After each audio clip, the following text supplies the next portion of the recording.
Okay, good afternoon to one and all, and I want to thank Senators. Through these negotiations, Democrats have shown their willingness to compromise and work together to get a deal.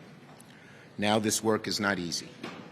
In fact, it's one of the hardest things the Senate has undertaken, but also one of the most important. Of course, there are many on the hard right who are desperately trying to undermine the negotiations even before they finish. Many of these MAGA Republicans are taking their cues from Donald Trump directly. These are the same folks who for months said, what's happening on the border is an emergency, you've got to act.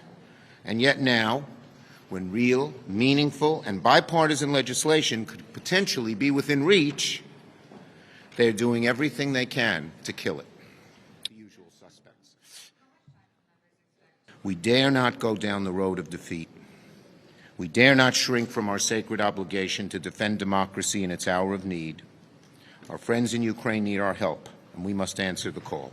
Okay, on the review the text, we've gotten to the point where the crisis for Ukraine is not theoretical, it's not prospective, it is here and now. Reports suggest that on some days, Ukraine is firing 1/4 to 1/2 the number of rounds that the Russian military is. That is a recipe for disaster. That is a recipe for Kyiv to be a Russian city sometimes soon. We have been at these negotiations for 4 months. We are at the finish line. We still have a handful of issues to resolve, but there is no reason for us to wait weeks to get this bill on the floor. Former President Trump here, but if he continues to do well... Speaker Johnson at the moment says the only way he's going to pass a bill is H.R. 2. As I've said to him repeatedly and publicly till I'm blue in the face, you can't do this unless it's bipartisan, and that's not a bipartisan solution. Senator McConnell and I both believe that the Senate moving first with a hopefully as good a margin as we can get will then help us prevail upon the House to do something bipartisan as well. The top Republican in the Senate are not endorsing him for president?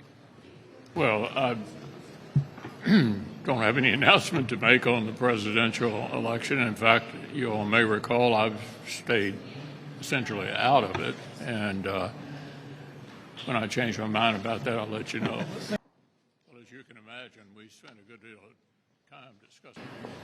We are working hard, continuously, to try to get a solution on the border part of it. I think this is the ideal time to do it. I think all of you know the politics around here. If this were not divided government, we wouldn't have an opportunity to do anything about the border. In fact, I don't think we'd get 60 votes for any border plan if we had a fully Republican government. So this is a unique opportunity where a divided government has given us an opportunity to get an outcome. On the primaries and more Republicans, members of Congress. I don't have any news to make today. We're all watching New Hampshire with great interest. Senator McConnell,